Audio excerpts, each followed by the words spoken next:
Hey, everybody, and welcome to. Sorry, I was facing the wrong way. I see that. Welcome I to thought the show was there. welcome to another edition of Get Sweaty, or as we like to call it now, the Confusion Hour. I'm as usual, your friendly neighborhood soda ha, and as usual, I am joined by Agent Bay and our resident Middle Eastern schmo, 50 Shades of Alien. How are you guys doing, man? Haven't had the best weeks. I hear you. It's Had some trouble with the summertime. police.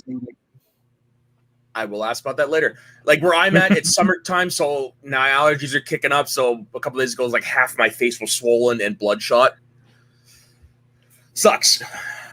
Bloodshot, the movie, or just shot with blood? As in my eye was completely bloodshot. It's like one eye was white, the other one was like all red. Okay. I do not recommend it. So if you hear, apologies to everybody if you do hear me sniff throughout the episodes, because I have hay fever and I'm dealing with it and all that shit. But anyways, so we are here for a very fun topic. So if you can tell by our names and our t-shirts and our backgrounds, it is a very intergalactic episode. But 50, since it was your topic, you get to introduce it. My topic for this week was top 5 alien races. Not necessarily species, not specific people from a particular race, just races. Alien races. So like anything that's not from Earth. So for example, taking an example from Soda's Doctor Who inspired layout over there, as we discussed right before the show started, Silurians, great aliens in Doctor Who, they don't count because, yeah, thank you for clarifying that. They originated on Earth, so they technically don't count as alien, non-terrestrial in the general sense. Also, as I mentioned, yes, and Soda keeps showing off his sonic screwdriver collection. We're counting them on the race themselves, not one particular character. So, like, much as I love Superman, Kryptonians are kind of assholes. So I didn't go with Kryptonians. And also, something that happened at the very end of last episode, where I mentioned my topic, and then Ben very quickly asked me if we're going to do one alien species per franchise, and I very stupidly said yes before really thinking it over, completely forgetting that about 3 of mine were from the same franchise.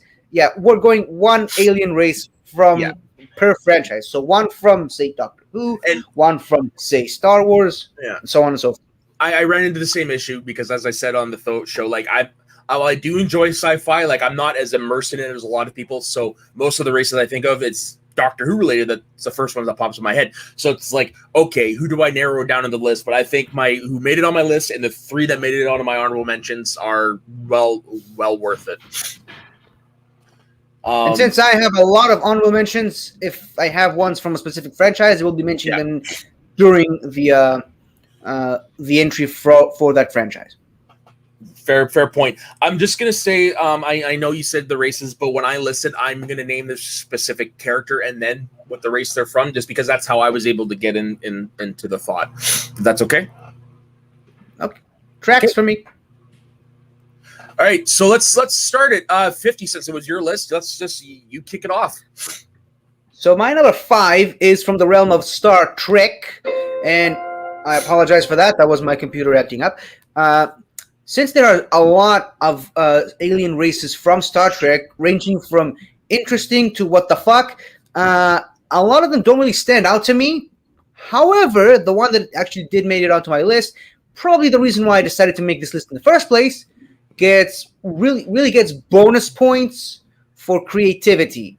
And I'm sure that even the hardcore Star Trek fans haven't actually heard of this, but I'm going with the Xindi from Star Trek Enterprise, the 2001 show, which takes place around the closest to our modern timelines, featuring Captain Jonathan Archer and T'Pau, the first I believe it was the first Enterprise that went outside of the Earth area and started exploring the galaxy. They were introduced in season 3, I believe, and they were kind of destined to destroy humanity because of a prophecy that humanity will one day destroy them. So they wanted to destroy us first. Obviously, they were able to, in true Star Trek fashion, they were able to fashion sort of a peace treaty, and they were one of the first few aliens to join the Federation of the United Federation of Planets. And when I said they get bonus points for creativity, that's why I specifically said race, not species. Bless you, Soda. But gotta hate allergies. Yeah, me too. But the Zindi race has 6 different species in it.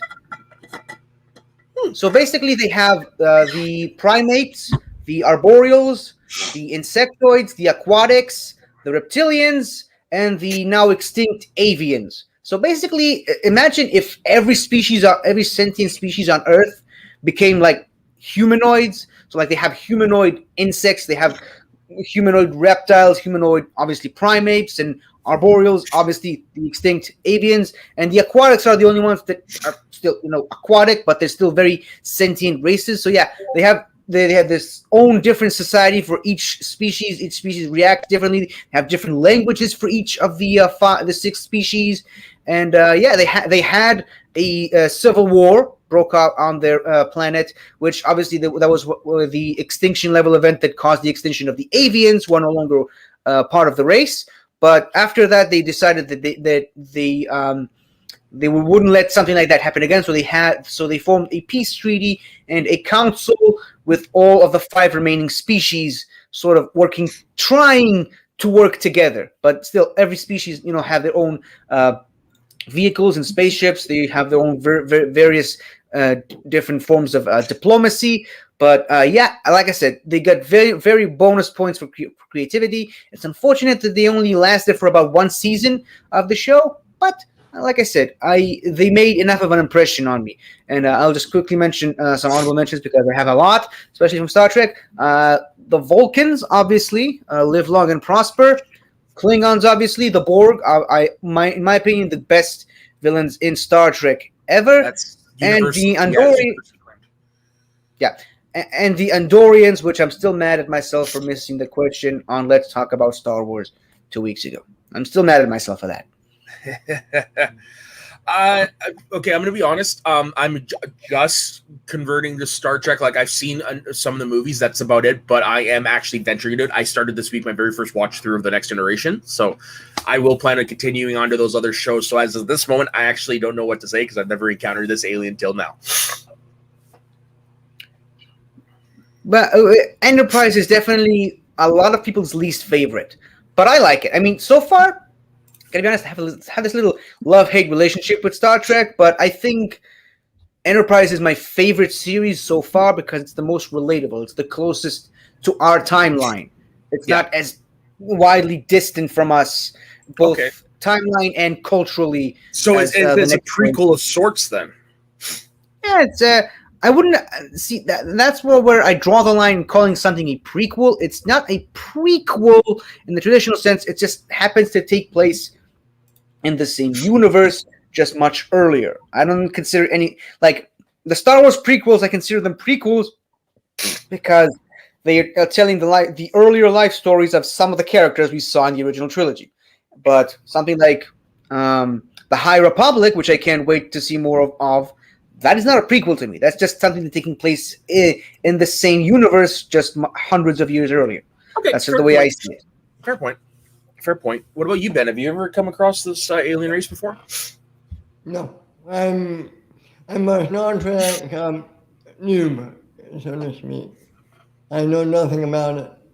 I do know the Borg, and I agree. The Borg are really cool looking. I will say that.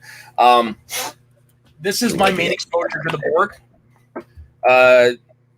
Is when they from the Star Trek Next Generation Doctor Who crossover comic, which is very underrated. Nice. You will be assimilated. Resistance is futile. That's not creepy. Did you ever read that book? I am Locutus of Borg. No, but I wanted to. I did found it. I I'm just highly worth taking the read. Highly worth the read. And I got to say, when I continue my Star Trek: The Next Generation watch, I can't wait till I get to the Best of Both Worlds, the episode where Picard gets assimilated. I can't wait to see that. Nice. It's definitely the turning point. Yeah, of that show. That's what I hear.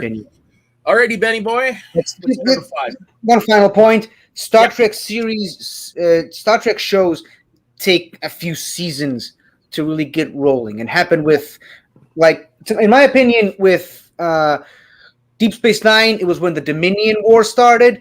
With Next Generation, that was when right after the Borg were introduced. That's all I'm going to say. So season 3. Wow. Keep watching. Okay. That's all I'm anyways, I can definitely tell by watching the first couple episodes. There's definitely a way to go. Yeah. All right. Now, Ben, you're number 5. Okay, I can't believe I forgot about this mission until right before we started. So I had to rush through Atlas. The Orchids. From looking at Mini. Punt. Oh. Well, things finally get interesting now that you moved on to me. Okay, so my number 5, you're going to have to forgive me with this one because I don't think the race was ever named. It's the Thing. Huh. And I agree with you. I don't think I'm looking it up. I don't see a name of a monster. It was never identified in any of the 3 movies. But I put this is the only true antagonist I have on my list. Just because they're so badass, they look cool. What happens when they assimilate is, I think, pretty dope. The effects of that were cool. But what I like is the way they infiltrate is you still look human, and so you don't know. For all I know, any one of the 3 of us could be a thing, right? That's the beauty of it. Is just like you don't know who the monster is, and I just think that's a great concept for an alien. Spoilers. Yeah. It's Soul. That's why she's not here. Oh, so that's why she keeps missing all the episodes we're doing. Yeah, no, I'm kidding. But yeah, it's the thing. Like, I mean, it's one of the greatest science fiction movies of all time, and the design of that monster is just so badass. And I mean, to be honest, we don't ever see its true form either. I never seen any movie on the Thing. Doesn't the original have a lot of jump scares?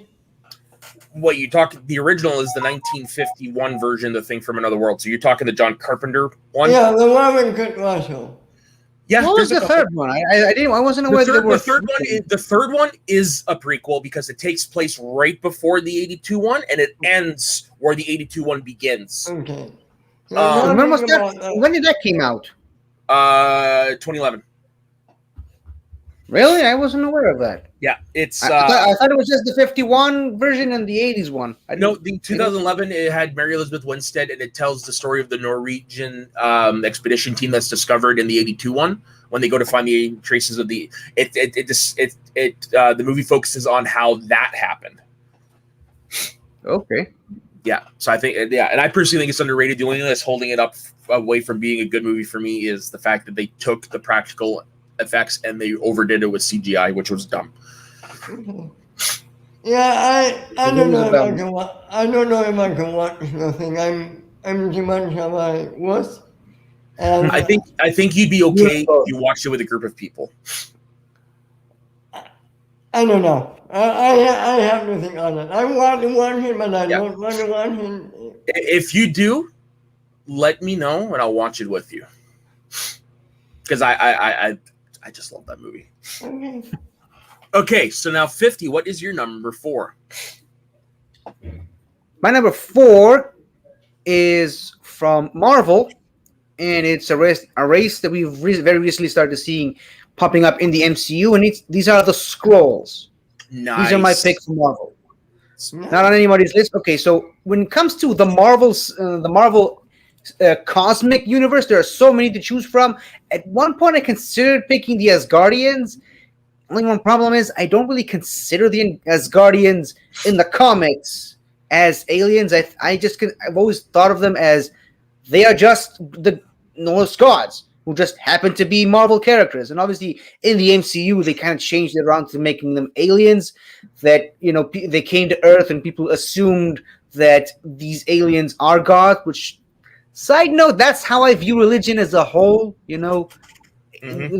People see strange things in the sky they can't explain. Oh yeah, God made this. Let's make a book about it. I can go on a whole tangent about that. But yeah, the scrolls are, like I said, bonus points for creativity. They are shapeshifters, except that they're not just shapeshifters. Like, there are a lot of shapeshifters in Marvel in general, but where the scrolls take the cake as far as the best shapeshifters in Marvel, Agreed. is because it is part of their culture. It is their society, and that's where really the main crux of this list: the race, the how creative is the race itself, and it's really built upon their they need to shapeshift. The shapeshifting is to them as science and technology is for us in a way. They don't just kidnap. They don't just shapeshift into someone. They need to keep the person alive. They need to study them to mimic their exact movements and thoughts. They need to be in tune with them. And obviously, they are responsible for one of the greatest crossover storylines in Marvel history, the Secret Invasion, which we're seeing shades of that taking place in the MCU right now. Obviously, with the end of WandaVision and with the end of Spider-Man Into the Spider-Verse, we're going to get more Skrulls in the MCU, and I can't wait for that. Now, obviously, they kind of flipped the script and kind of made them good guys in the MCU. What do you think about that? It's going to take some getting used to. That's what I'm going to say. I like it. I like it personally. No, I know. It's just, I'm not saying it's bad. It's just I've been used to them being the bad guys for so long. It's going to take some getting used to. But I'm loving what I'm seeing so far. So that's what I'm in the same boat as 50 to a degree, because I haven't read a lot of Skrull stuff from the comics. Like, obviously, I've read Secret, like I've read that stuff, but I mean, I haven't read a whole lot of it. And now that we have the Fantastic Four in the MCU and they have a movie coming up, can we please get a proper Super Skrull, please? I can't wait to see that. I do want a good Fantastic Four movie first. It's announced. It's announced, and John Want is attached to direct it. The guy from Spider-Man, the Spider-Man movie. The Spider-Man movie, so I'm actually pretty excited about that. But yeah, that's my number 4. Okay, cool. Okay, so Ben, who's yours? The Harvest News from Independence Day. I only saw the movie once in 8th grade. Welcome to Earth. Welcome to Earth. These are some bad motherfuckers. Let me tell you. They just go around destroying planets. They're scary as hell, but they're so badass. I like them. At most, Will Smith could punch one out just because he's Will Smith. But I forgive that. Of course. Yeah, I remember, like I said, I haven't watched the movie, it's 20 years, surprisingly enough. But I do remember them that they were, I remember very intimidating and very cool looking. And Will Smith dragging one across the desert. That's really all I remember. Let's not talk about the sequel. Never saw it. Don't think I ever will. Don't need to see it. Yeah. I think I should rewatch that because it's been a long time. If I watch the thing, you'll watch Men in Black. And also, July 4th is coming up next week. There you go. Perfect day to watch it. Yeah. But I add, best movie president. And then the movie is Independence. I wouldn't argue that, to be honest. I really wouldn't argue that. In terms of what it means to be a president, yes, I agree. He is the best representative. Damn, I wish I had money. I wish it was my turn next week to pick the topic, but... Well, same when it is your turn, Ben. Yeah. I think I already know what your topic is, but... Yeah, I think it's leading that way, too. I think I know where you're going with it as well. I'll ask you when we're off air. Yeah. Your turn. Okay. Gordon Shumway. Sounds familiar. That's his birth name. And then, You guys might know this person better as Alf. Oh, ow! Now, I'm going to preface this with saying I've rewatched the show a few years ago. It's hot garbage. It really doesn't hold up. But Yeah. I've had a lifelong love affair with Alf since I was a little kid. I had the sleeping bags. I had the teddy bears, which I'm disappointed to find I still don't have. I just had the little one that sticks on the window. I had all the kids' books. I had everything Alf. Alf was one of the funniest characters to watch when I was a kid. I just love him. He's the weird one of the weirder looking aliens. He has there was it the main course on Melmac, which is where he's from. He is part of the Melmacian race. They eat cats, and one of the crux of the whole series is him trying to eat the family cat, and it never ever going right. Basically, a little bit of a plan of an idea of who Alf is because I have a really good feeling there's a lot of people who will watch this who won't know who Alf is because it's when it's from.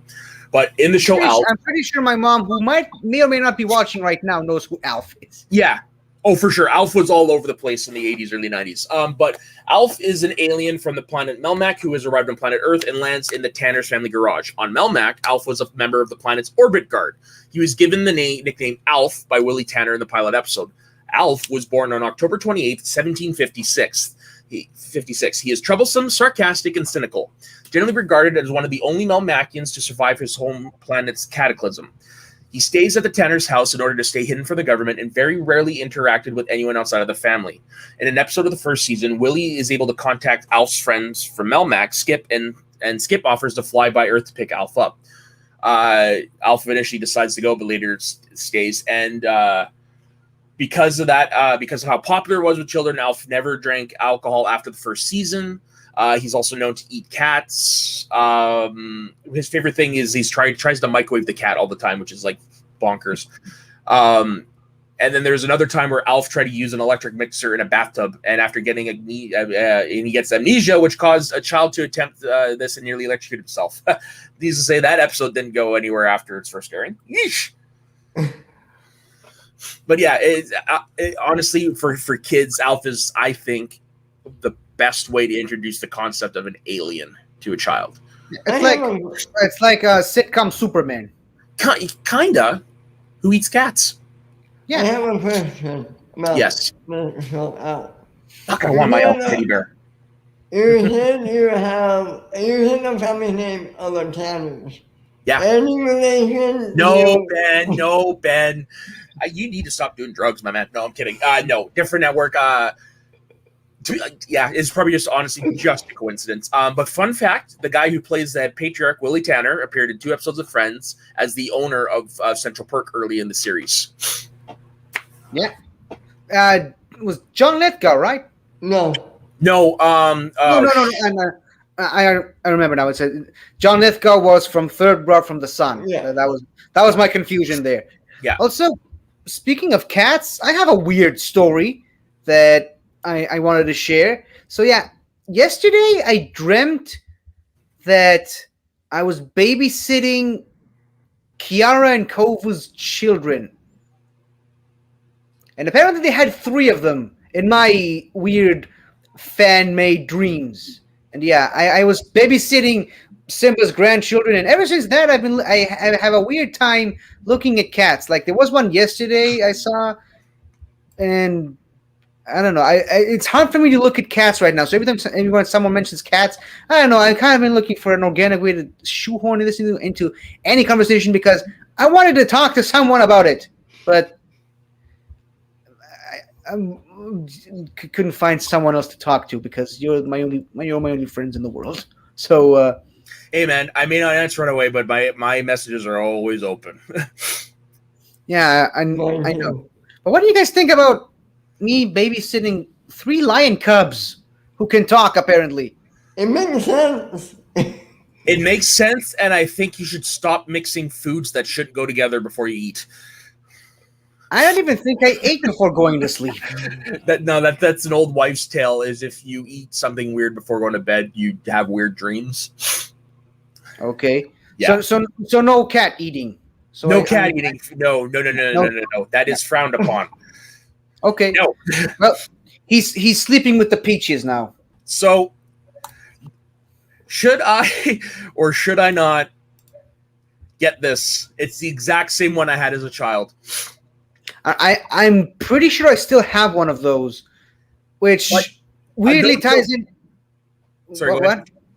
It weirdly ties into the dream I had because I was babysitting the 3 lion cubs, which were basically this plush right here, but different colors, obviously, because they were different colored lions. I knew I liked you for a reason, Mrs. 50.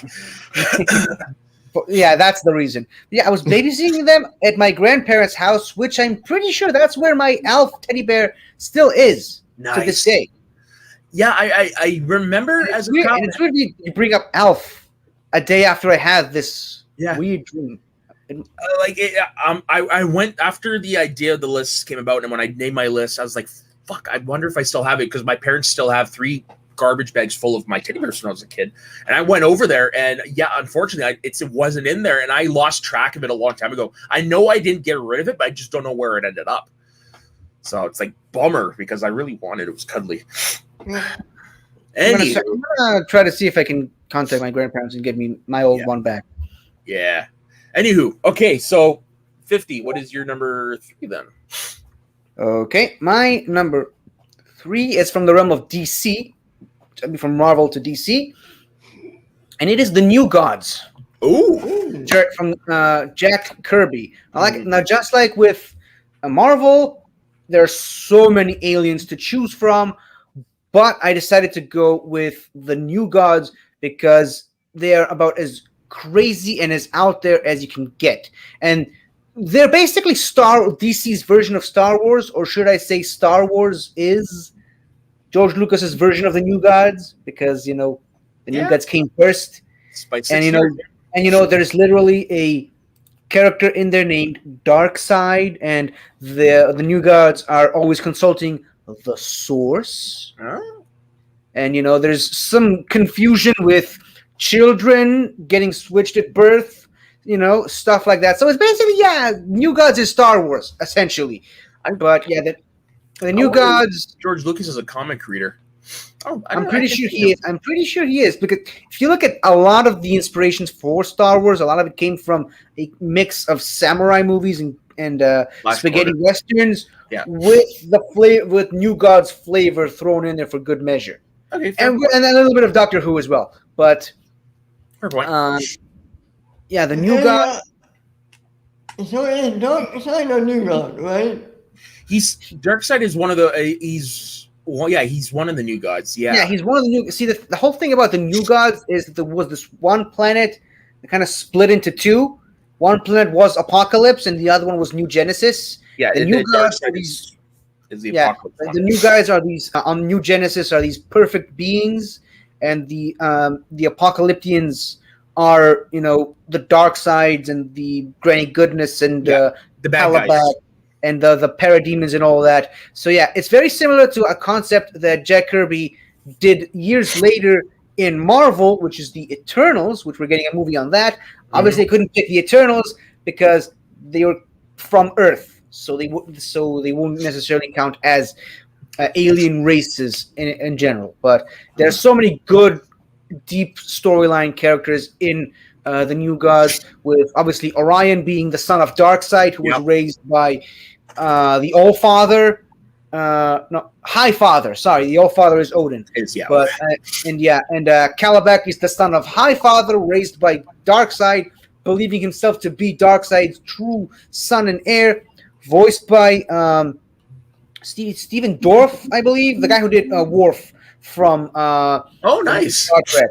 That's him. Yeah, Stephen Dorff. Yeah, he voiced him. Or Stephen Dorn. Sorry, Dorn. Stephen Dorn. Sorry, Stephen Dorn. Michael Dorn.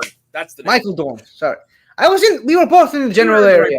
Stephen Dorff is another actor, though.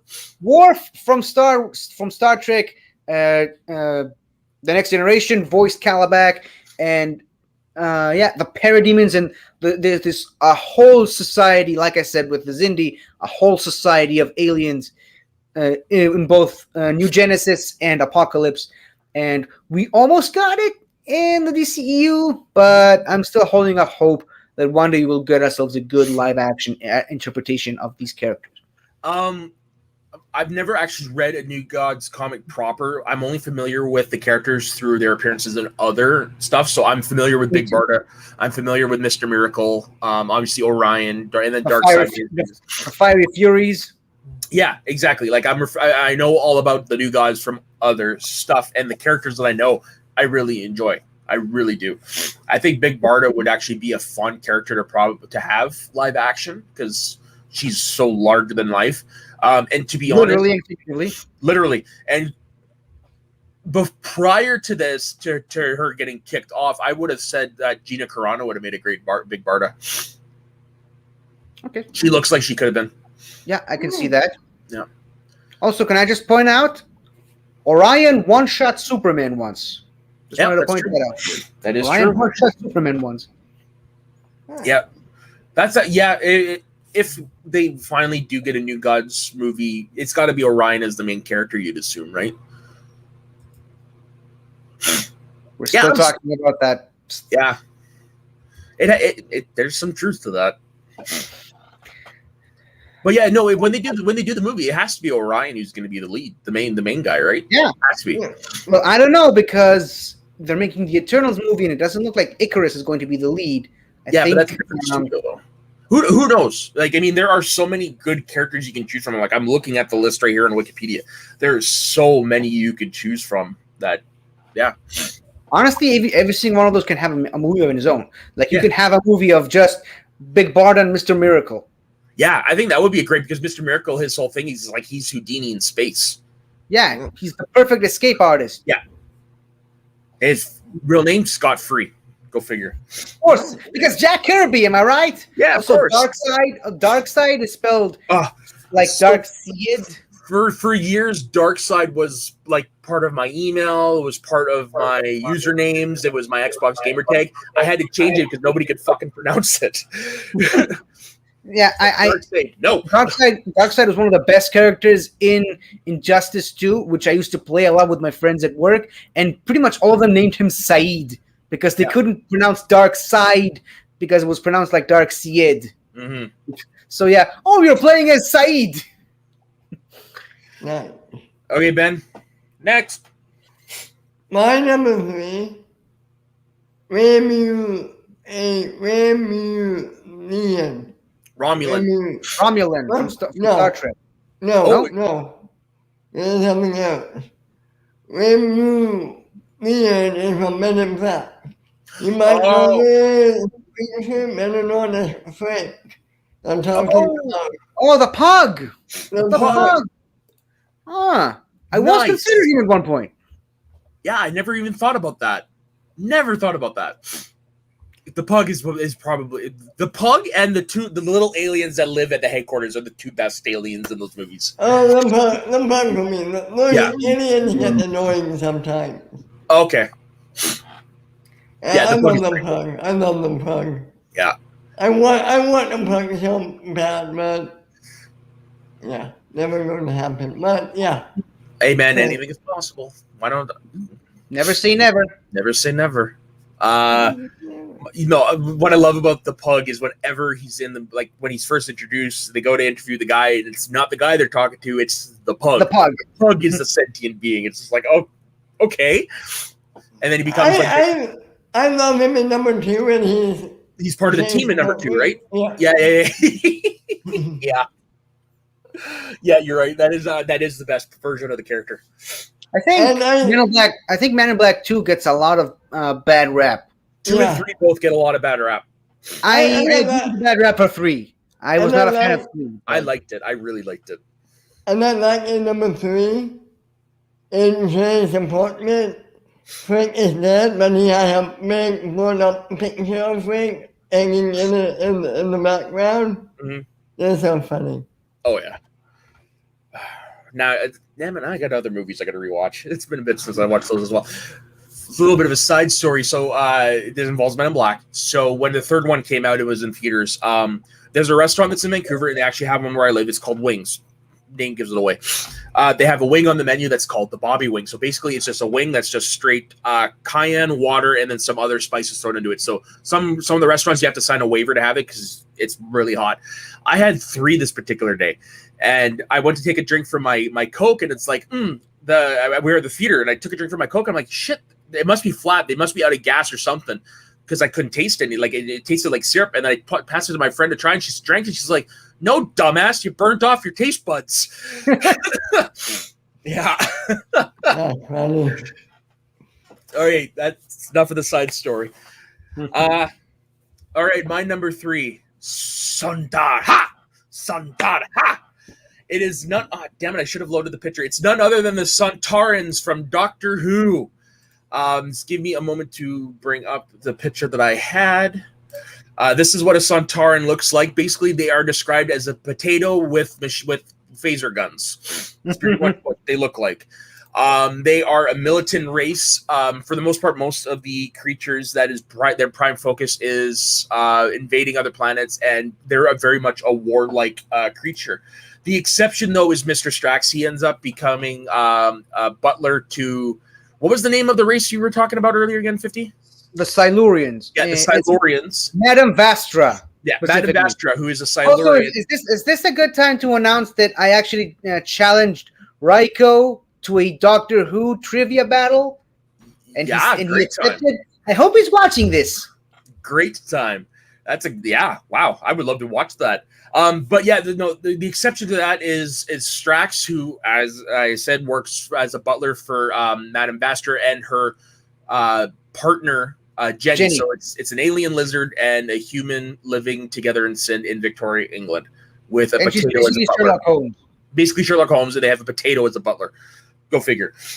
So they're very warlike. They are very short creatures, but the way they say it is they are built to be precise war specifications for their height. So do you know how tall they actually are, 50? Because they're not that tall. All I know is that for some reason they only made them short in the new Who series, because if you watch some of the classic series, they're pretty big and intimidating. Oh, okay. So I don't understand why they decided. What was the decision to make them short? I was in the Doctor Who experience in 2011. I think they had on display the 3 Sontarans that have so far been featured on the show. They had the one from the Time Warrior 1973. They had the one from the Invasion of Time, and then they had the ones from the New Who, and it was like a foot and a half shorter. And I don't understand what the decision to make them short was. Also, something pretty interesting that they always have 3 fingers, and yet for some reason in the Sontaran experiment, which takes place 10,000 years in the future, a lone Sontaran has 5 fingers. Oh, so yeah, the species has been changed several times in the past. Yeah, there's the good old Strax. Yeah. Oh, that guy! I know that guy. Named Butler guy, right? Yeah. Oh, yeah. Okay. The butler guy. So here's you don't make the ideas. I'm the clever one. You're the potato one. So here, I'm not going to read the whole thing, but this is off of the Doctor Who wiki. So just the personality of a Sontaran. So this is specifically for Strax because he's the funnier one. Strax generally displayed traits that were normal for a Sontaran, such as a willingness to die in battle and a love for fighting. He had some prejudices against other species. He once called Vestra a ridiculous reptile. Despite being demoted to nurse at some point in his life, Strax was still a fierce warrior who was willing to face overwhelming odds without hesitation or fear. He's unable to distinguish one human from another and has no concept of binary gender, mistaking both Jenny and Vestra for boys. Yeah.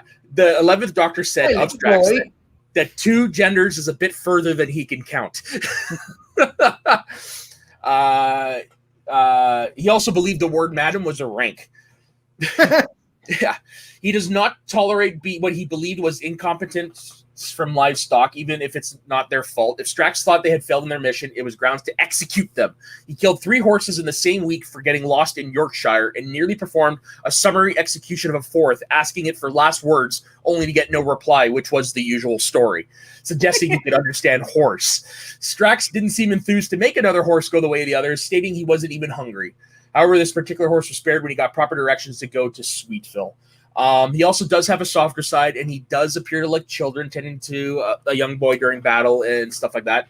And despite the fact that Sontarans generally consider the Doctor an enemy, he is a loyal ally to him, and he does not appear to have any grudge against him because Strax actually died in an earlier episode and was resurrected into the position as the Sputler. But I don't think his brains made the return trip. Yeah, Strax was not very intelligent, but loyal and well-meaning. Sometimes he would say something clever, which the Doctor said didn't suit him. Doctor's often condescending towards the Sontaran, although Strax didn't seem to mind the insults directed at him, and even finding amusement in them. Yeah, Strax, God, I love him. But I'm also going to take... Sir, help. I seem to be run over by a cab. Yeah, and to be honest, his response to destroy everything is just blow it up. That's really his response to everything. Melt him with acid. But I'm going to take a page from 50 on this. I have 3 honorable mentions from Doctor Who in my list. They are all new Who. The Ood. Ooh. I like the Ood. It's what's weird about the Ood is they don't actually talk through their mouths. It's a ball that they hold in their hand that's connected to their body, and the voice comes out of the ball. Really cool looking design. The Weeping Angels. The beast and his armies will rise from the pit to make war against God. Yeah. It's very weird when you first see them. The Weeping Angels, which is pretty much the children's game Go, Go, Go, Stop turned to life, but with dire consequences. And probably the most sinister one, the Silence.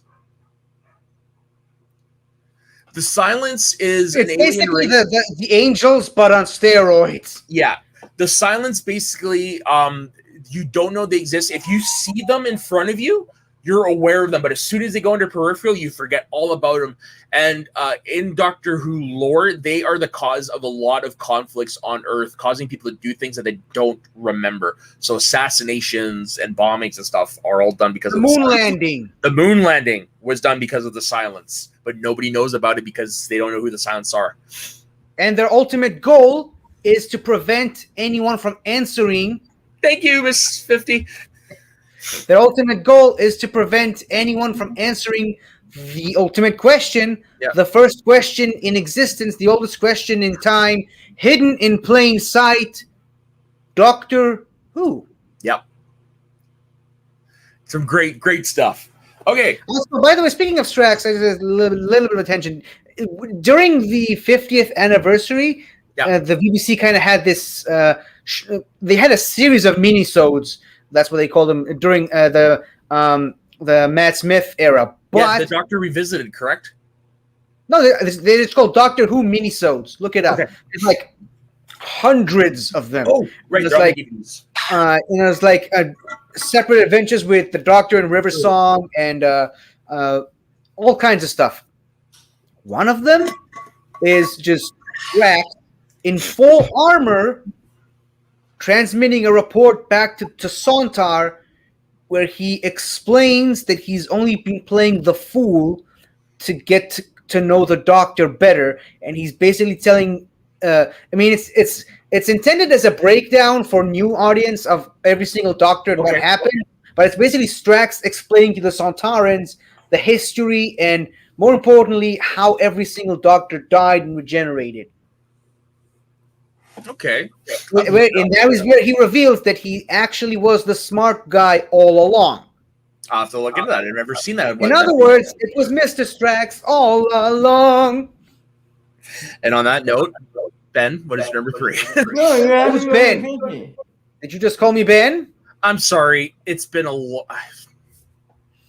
50, you're number 3.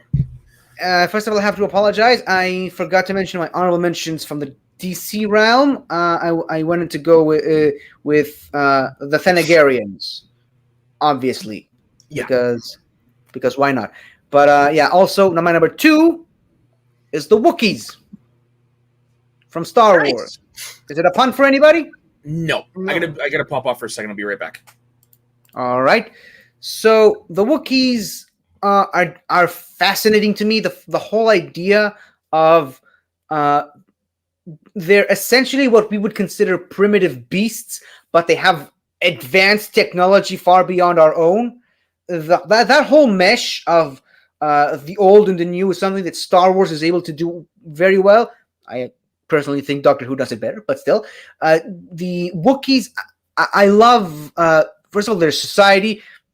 the few redeeming moments from the stupid Star Wars holiday special was we get to see a little bit of Wookiee culture, but we get to see more of the Wookiees in some of the video games, especially a little bit in Force Unleashed, but a lot in the original Knights of the Old Republic, where we get to see a lot of the insight into Wookiee culture and society. First of all, they are incredibly long-lived, which is great.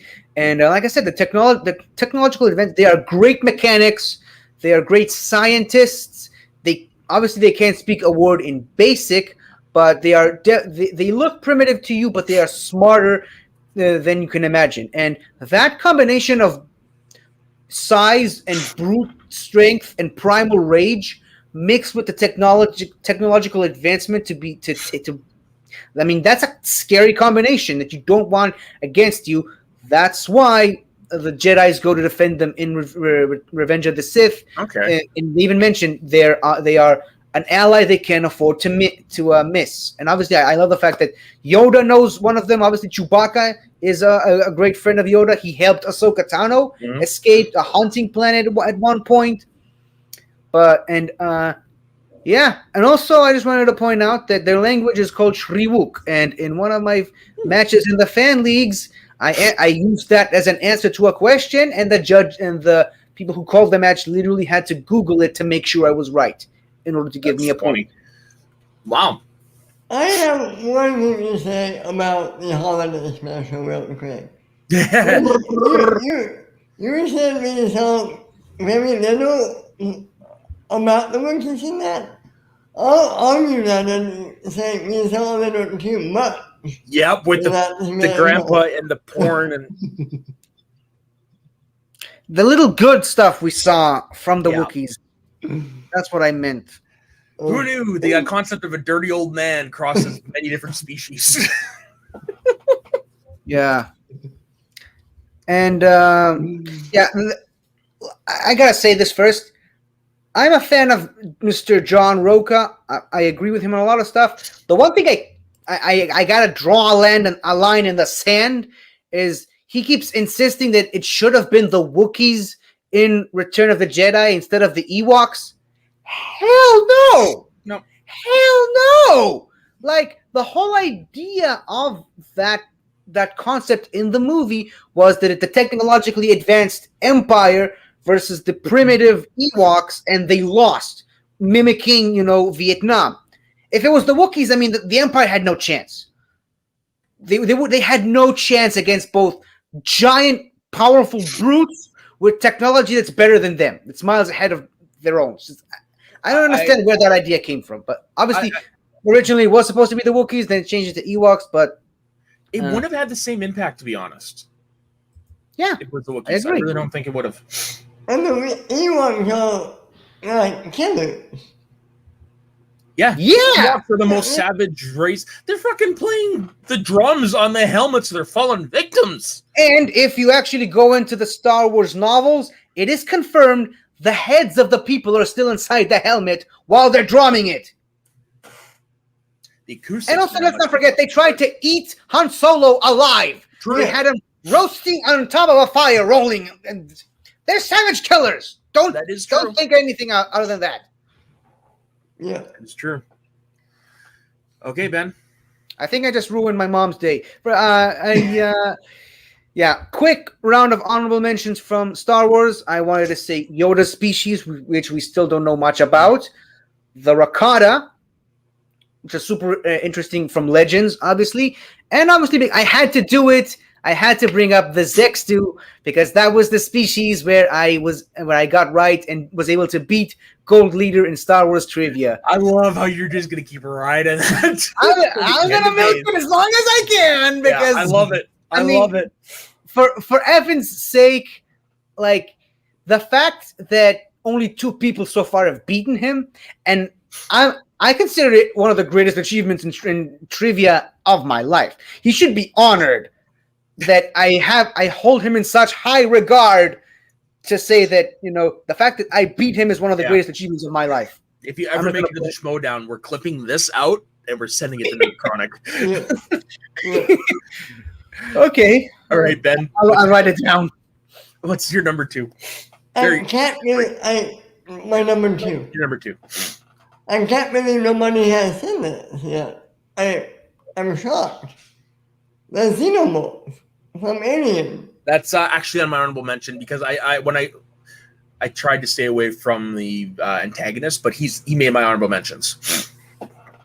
The Xenomorph Queen from Aliens. I mean, look at this bitch. Stay away from her, you bitch! Oh my god. Get away from her, you bitch! Yeah. An excellent antagonist. Scary, action-packed.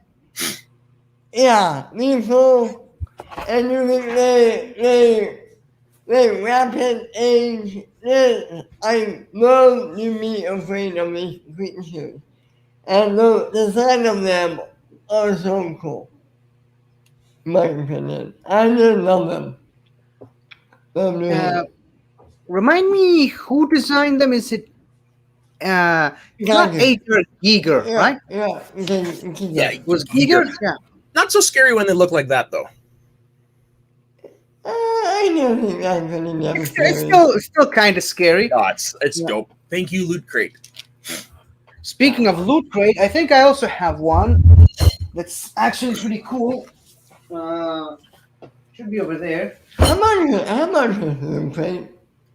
It's been a long time since I've done it, but was not that inexpensive. Actually, I think Loot Crate's not even around anymore. I'm still getting them, so maybe they are. I read one of the companies was going under, but no, I agree. The Xenomorph is the look of it is what's intimidating about it. When it opens its mouth and the little one comes out, there's another mouth inside. Yeah, inside. I can't find mine one, but it's a Xenomorph walking a face hugger as a dog. Oh, nice. And also, have I ever... Go ahead, Ben.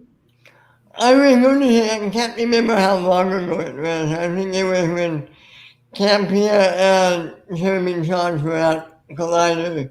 They did an unboxing video of a Xenomorph. With Wendy, I believe. I'm sorry? They had an unboxing with Wendy Lee Zaney, if I remember correctly. Right. Ben, you're looking at about, well, this is Canadian, $32 Canadian, so probably about $30 American a month. Yeah, I did all the Alien movies for the first time last year. And I liked all of them. I mean, the first 2 are clearly the best. Yeah. But all of them have a unique factor. Well, let's settle it now. Alien or Aliens? I'm in the Aliens camp. Me too. But only because I'm more of an action-packed guy than me too. Horror guy, you know. What about you, 50? Which one's your favorite? I only saw Alien, and it didn't really make me want to watch any of the other movies in the franchise. Go watch. Of course, I'm going to have to because they're in Geekdom now, so I have to watch them and the Predator movies. But yeah, I think Aliens is the more accessible of the two. Okay, I'm not much of a horror fan, and this is a personal thing. I hate the idea of let's hide the monster for 90% of the movie and only reveal it at the end. I hate that idea. That's the beauty, though. You build up the anticipation, so when it appears, it's just as scary. I want to see the freaking monster. That's why I watch a monster movie. I don't want to use my imagination. I need those imagination points for something else. Hey, man, if it works for Jaws, it can work for anything else. That's why I'm not a big fan of Jaws as a whole, because it started that idea. It's a great movie, but So, Ben... I'm kidding. I saw it on your face coming a mile away. I know. It's almost like the Spanish Inquisition. I expected it this time. But I know you well enough. But yeah. Have either of you guys seen the movie Planet 51, by the way? No, I have that. That's an animated film, correct? Yeah. There's a scene in the opening scene where it's the reverse First Contact, where it's an alien planet where a human astronaut lands on there and he's the alien all of a sudden and everyone's afraid of him, thinking he's going to eat them all. At the beginning, there's a woman walking her dog. Her dog pees on a lamp, which kind of falls and melts away, and it turns out that the dog is a xenomorph. Oh. And at the very end of the movie, the xenomorph dog stows away on the astronaut's spaceship back to Earth. Oh, And that's cool. kind of how the movie Alien started. I have a hot take. Uh-oh. I couldn't say. I like Predators more than the original Predator. Really? Okay. Yeah. Okay. It's close, but yeah. That takes me wrong. Okay, fair point. To be honest, I actually haven't seen the first two Predators films. I've seen the ones that came after, but not the first two. Huh. You an ugly motherfucker. Yeah, fair point. Okay, Okay, so my turn now, eh? yeah, you're number It's the 2. one from earlier. No, shut that. It's Mork from Mork. I can't believe I fucking forgot about Mark before. I literally remembered when we were starting this episode. I'm like, take it away. So I'm gonna say this. I've only ever seen the first season. Well, That is I'm true. more afraid of something I know what it looks like. Thank you. No. If it's something I can't see, I just go, it's not there. No, I've only ever seen the first season of Mork and Mindy, but truthfully, that's all you ever need to see because everything I hear after that's down from hill. But basically, Robin Williams I'd argue at his most frantic. Like, if you want a good depiction of how good of an improver Robin Williams is, that first season of Mork and Mindy is like the one you've got to show, especially the episode, I think it's called Mork's Mixed Emotions. It's where he starts to feel human emotions and he spends the whole episode trying to deal with it. Some of the funniest things you'll ever see. It got to the point where they had to put in the script. Okay, Robin does something funny here. Insert joke there. Pretty much. They're so bonkers. He drinks water with his finger. It goes, He could communicate with eggs, and the best one was just like, it was in the first season. He's like, oh, I'm going to set you free. And he throws the egg up, and he just watches it splat. And he's like, man down. And he gives it a burial at sea in the sink. And when he is going, he's like it's bonkers, but it is so funny. And here's the weird part. You're all familiar with the idea of Benjamin Button, correct? Like the movie? Yeah. The Benjamin Button technology, yeah. Because when orcans are born, they're born as fully grown adults, and as they get older, they turn into they look younger. Huh. So when Mork and Mindy's child was born, that's why it was Jonathan Winters coming out of the egg. Yeah, there was a time when I first discovered this show, I implemented Mork's sayings into my vocabulary, and I started doing a few things. That was a little weird to see a 19-year-old do in 2006. No. Shut No.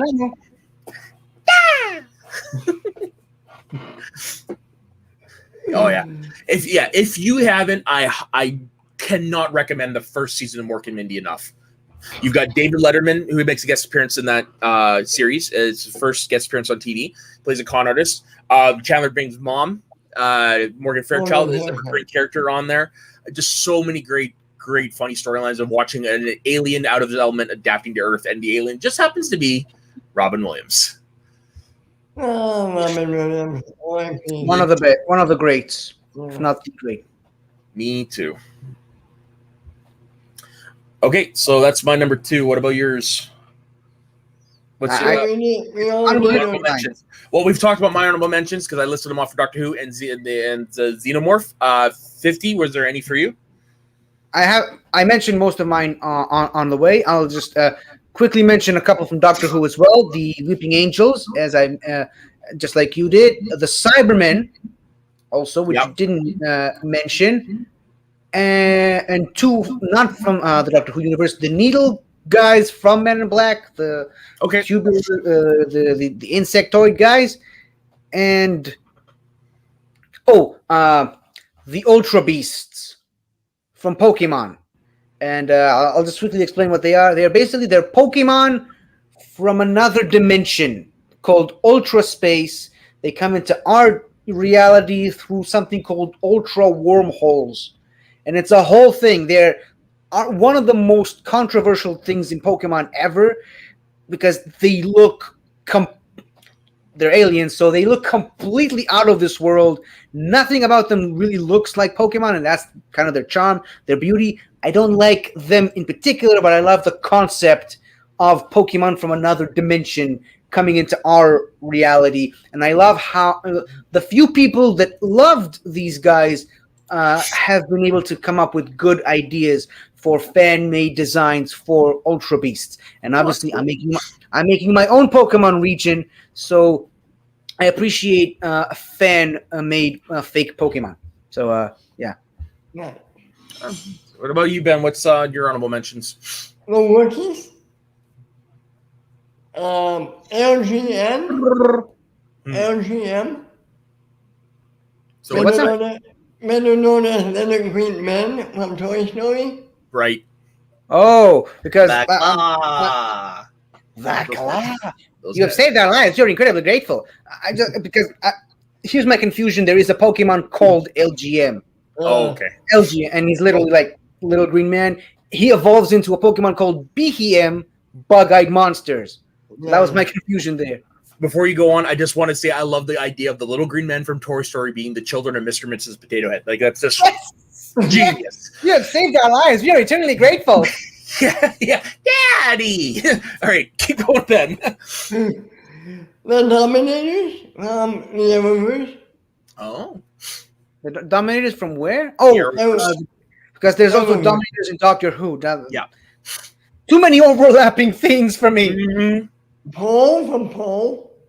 That's an underrated movie. Yeah. Vulcans. Predator. And the Markers from the Oval. Oh, cool. Okay. It's a pretty good honorable mention list. All right, 50. Time for number 1. Exterminate. Nobody expects the Spanish Inquisition. I'm sorry, you mentioned it earlier. You! I had Fuck to. you! I had to. You ruined my thing there. I'm sorry. I'm done. Exterminate, Soda. Exterminate. I don't The know if Daleks. will be able to make the transatlantic trip flying. I don't know if they have enough juice. They're the Daleks. They can fly across space. Come on. Fair point. Of course they can. But yeah, the Daleks from Doctor Who. My favorite Doctor Who alien. And in my opinion, the best Doctor Who alien. A lot of people's... Historically... Yeah. Doctor Who episodes spike in viewership whenever the Daleks show up. Yeah. You can look it up. It's No, I crazy. believe you. They are the ones that actually saved the show back in the 60s, because the first couple of episodes really weren't doing it, mostly because they were kind of broadcast immediately after the death of President Kennedy. So that kind of hurt a little bit. But then the Daleks show up and they immediately become one of the most popular things on Earth, essentially. And you can go and watch the special episode, 50th episode, An Adventure Through Time and Space, to get more knowledge on that. But yeah, the Daleks, I love their goofy design. And they're, like I said, the combination of the Wookiees' brute strength and technological advancement really worked well for me. The combination of the goofy design and silly attitudes with the menacing plot of they're basically Nazis, the whole blood purity. Yes, they are Nazis. Yeah, the Nazis inspired a lot of things in sci-fi. But yeah, the idea of they want to kill everyone that's not like them.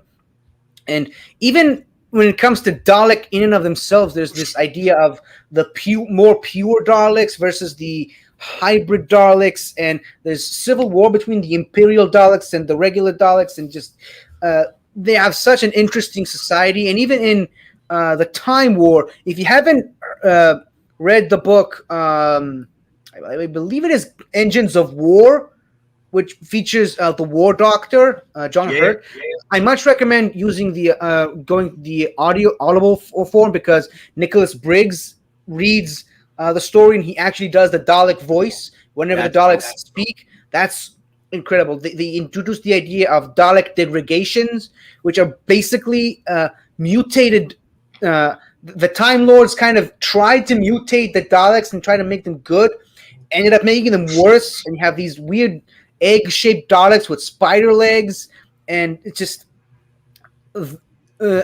you can just run with the imagination as far as what you can think of the Daleks. I love that they've had different designs over the years, but still they always come back to the same basic shape of a salt shaker with a plunger and a gun. Funny enough, I actually have the Dalek as a pepper shaker. Cool. Yeah, the Daleks were so popular that when they in the 60s they actually did live action movies that are not considered canon. They're partially because they are written as Dr. instead of how it's supposed to be Doctor. But they also star Peter Cushing as the Doctor. For those who don't know, Peter Cushing is Grand Moff Tarkin from Star Wars: A New Hope. And also regarding those, they are sort of canon because according to Doctor Who universe, they are movies made inside the universe. Oh, okay. I was always under the impression like that they Peter were Cushing is an actor playing Doctor Who in the Doctor Who universe. So, like, I think it was mentioned in a book or something where the Matt Smith Doctor kind of watches how humans have portrayed him in movies. Gotcha. Okay, question. What's your favorite episode centering around the Daleks? Because I've got mine.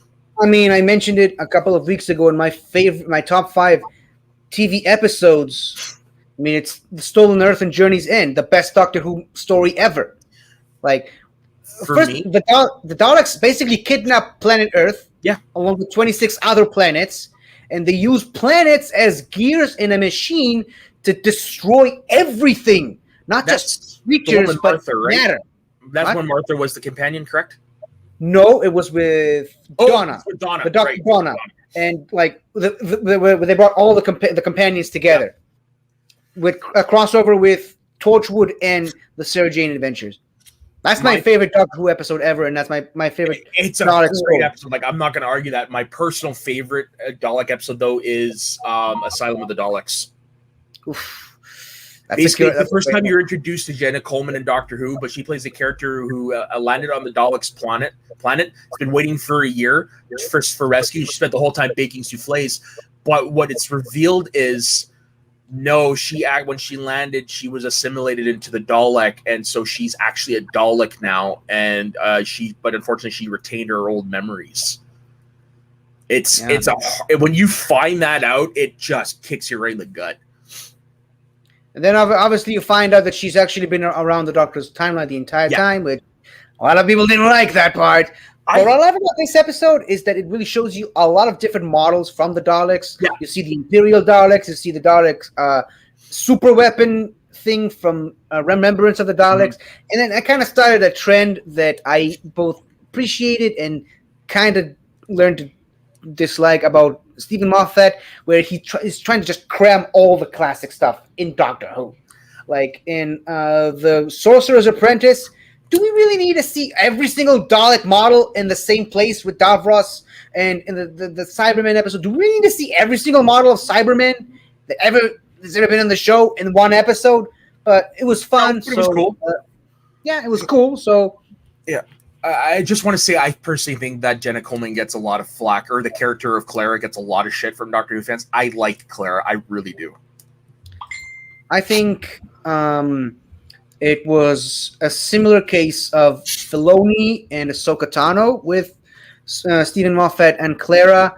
I just think Stephen Moffat took it way too far with that character, and that's why I think Clara gets all the flack that she gets. That's what. Fair point. I'm a big fan of. Like, she's not my favorite companion. Let's not get that crazy. But I think she's underrated personally. All right, Ben, what's your number one? My number one is S.Today.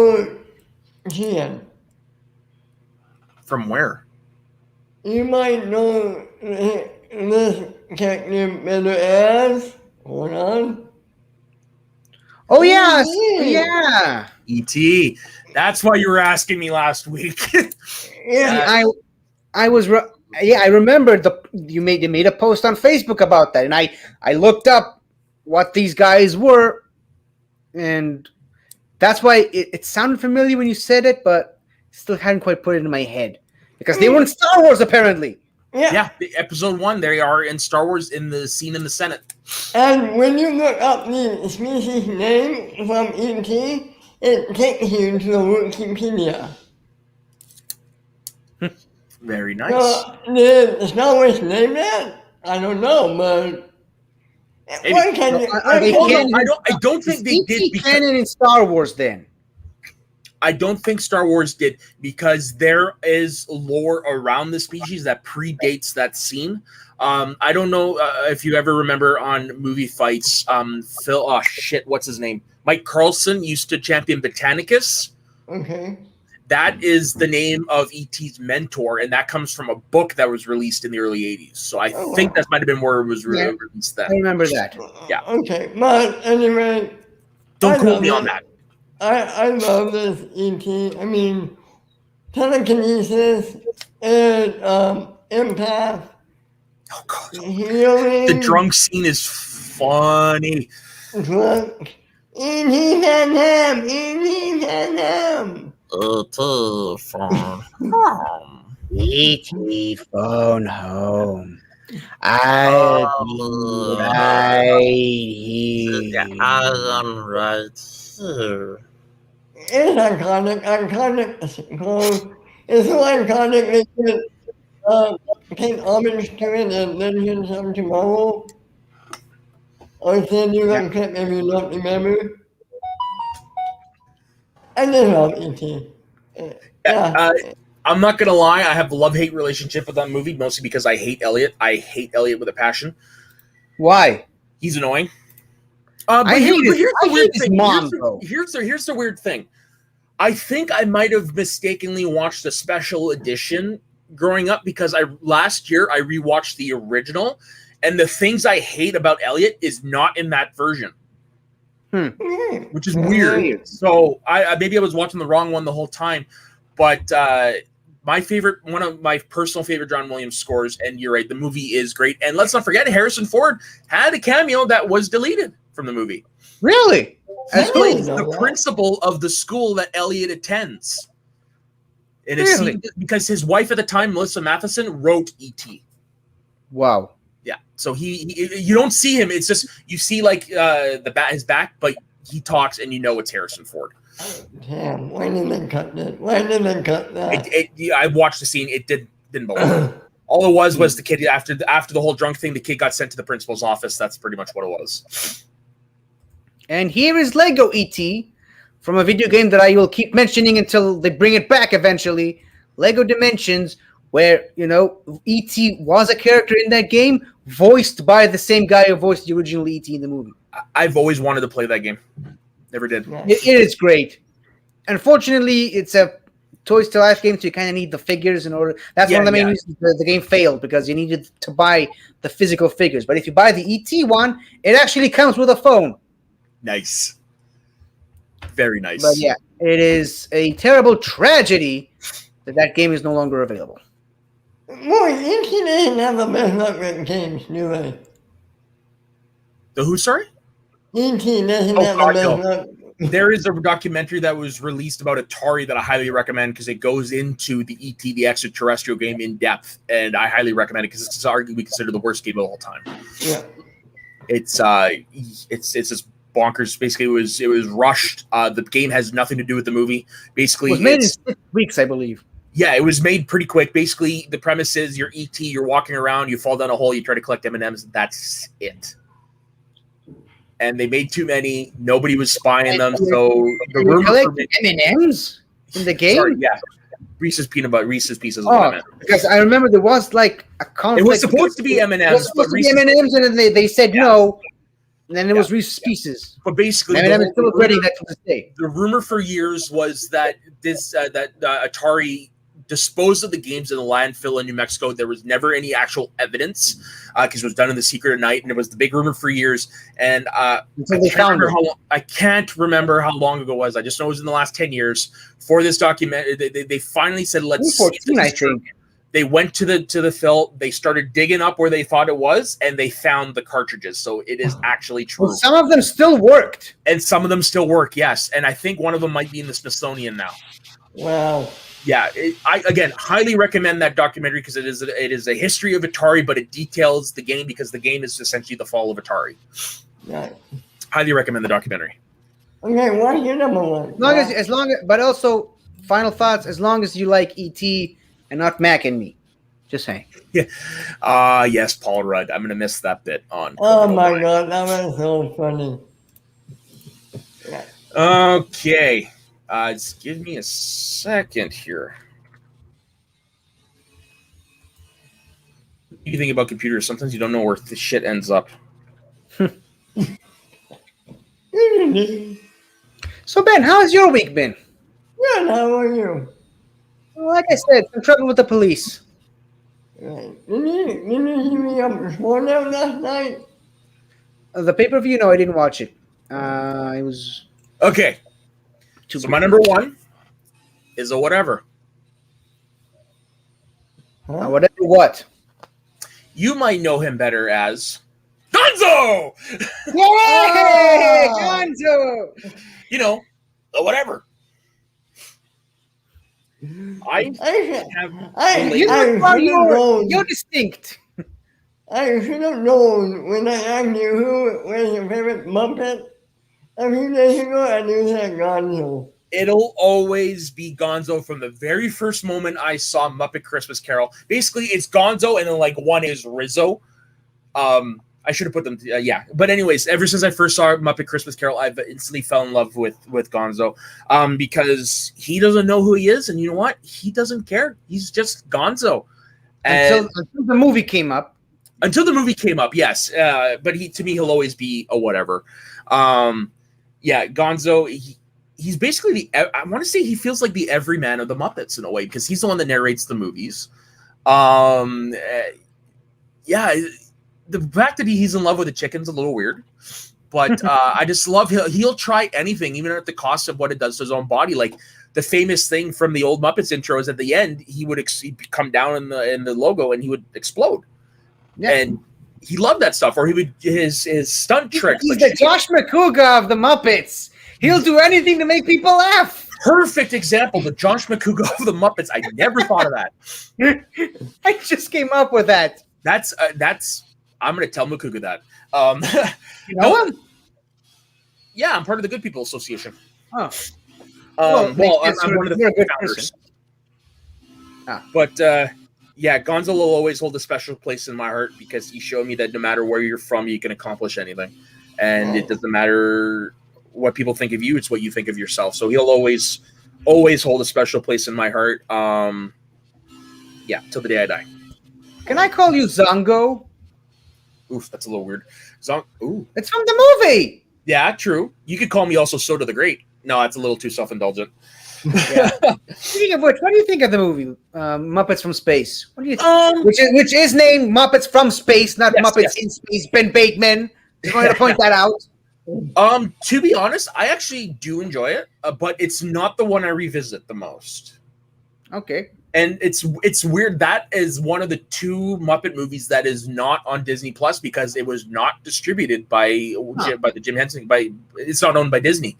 It's Paramount, I think. The other one is what is the other one? It's either the Great Muppet Caper or the Muppet Takes Manhattan. It's one of the two. Weird.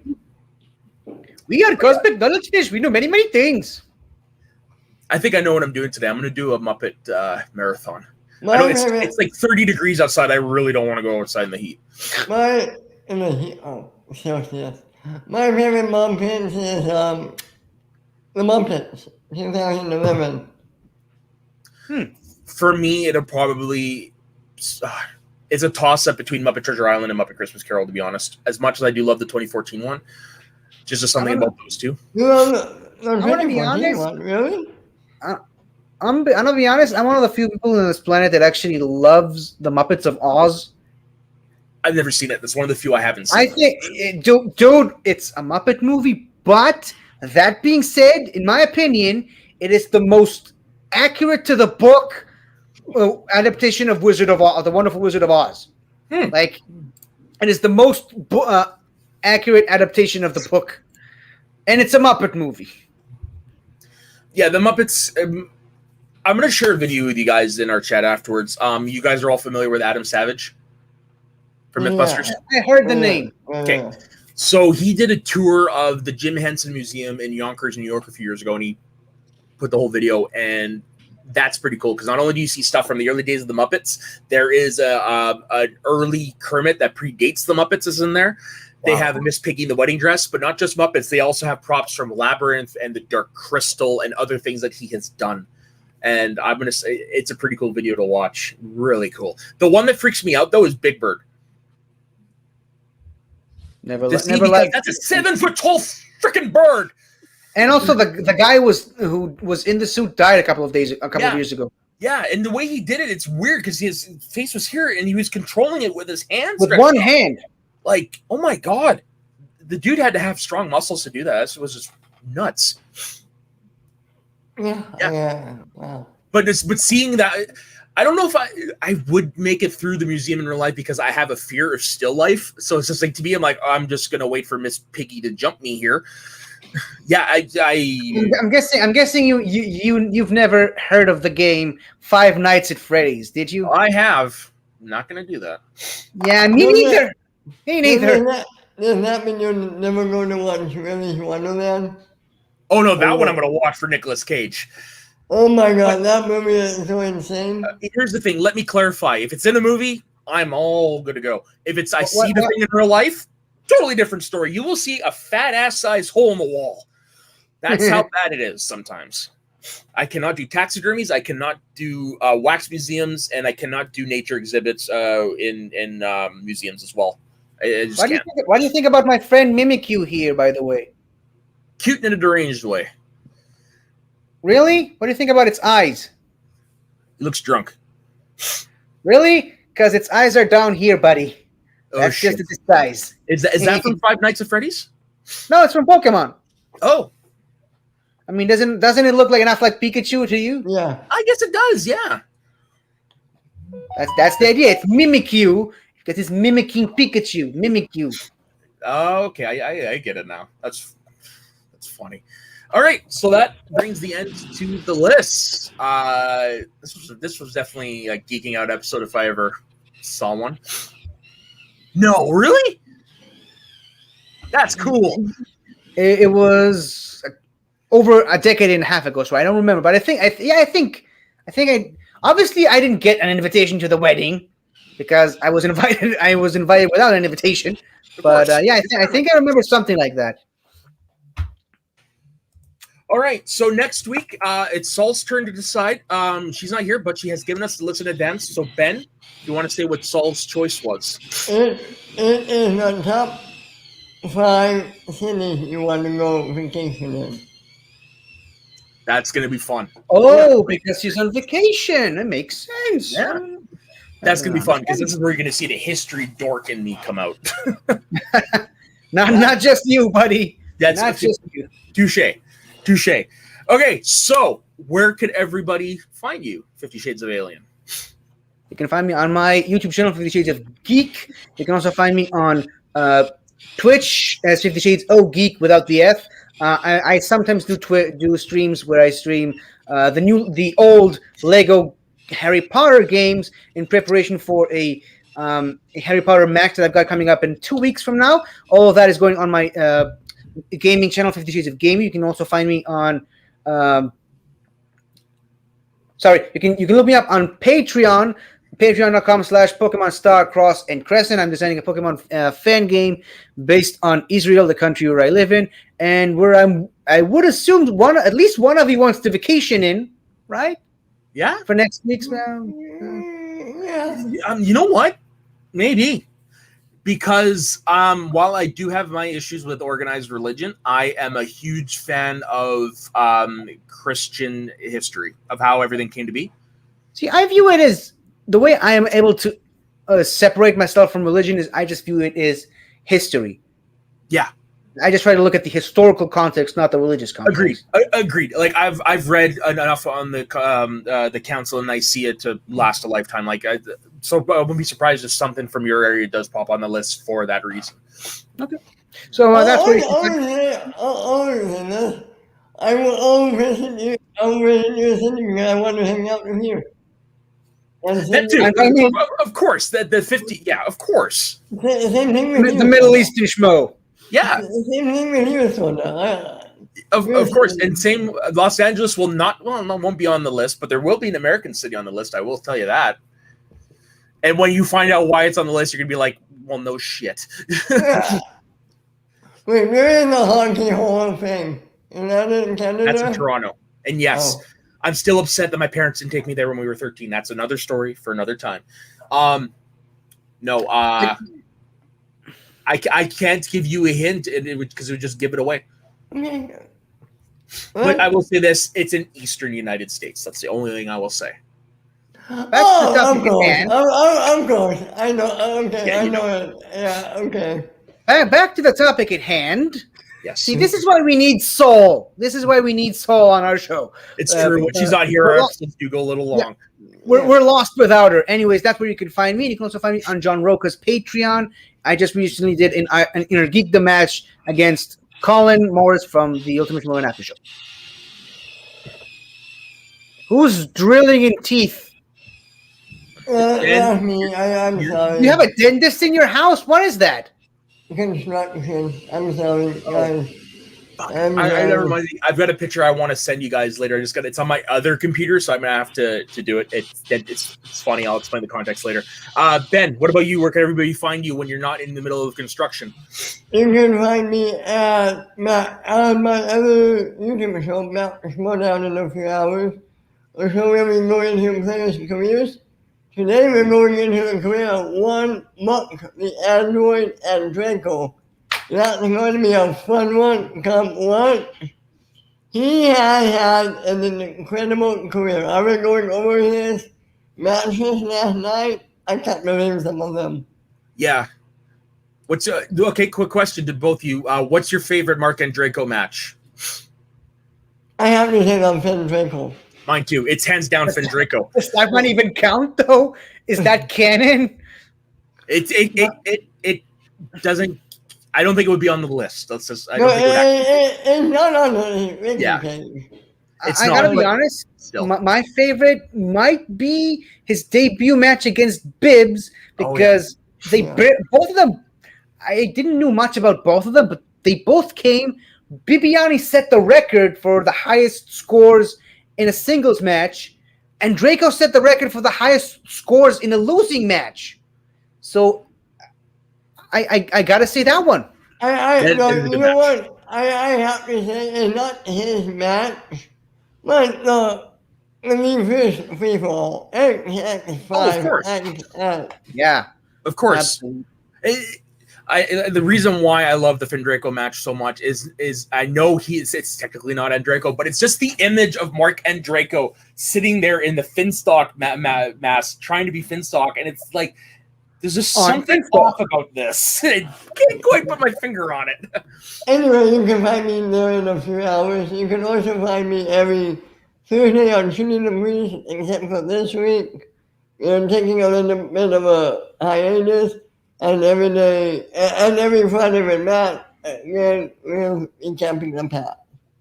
I think that's everything, right? That is. And you can find me on the shows that Ben has mentioned on this network. You can also find me on my personal Instagram and Twitter at soda_the_saxman. You guys can also find me on my other channel, Schmoes of the North, where every week we break down what's going on in Schmodown.